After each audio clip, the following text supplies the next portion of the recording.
We do. As a matter of fact, today we posted part 1 of what will likely be many articles, the Android Development Series.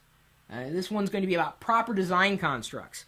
And I know you're thinking to yourself, Chris, I don't care about Android. Or maybe you care a lot about Android.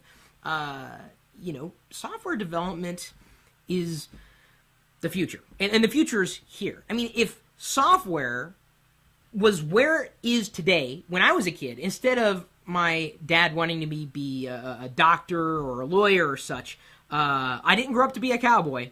My mama didn't let me. I'm kind of grateful for it, not to offend any cowboys out there, or doctors or lawyers and such. But software development is a road to riches. If you can develop, the world is your oyster.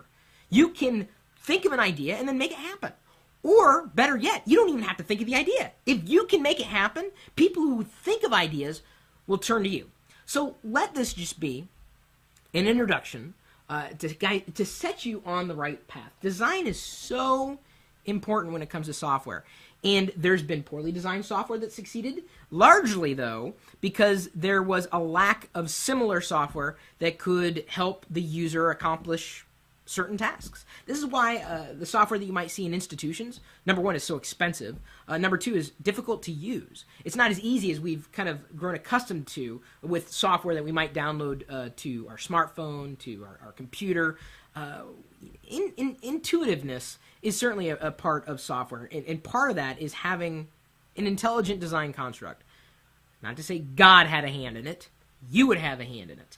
And we outline here, thanks to Eddie, who has developed, I believe he's actually developed for certain parts of the Android community, if you like. I'm sorry, I just did a video on head lice and gadgets to remove head lice there. Now I've got the itchies.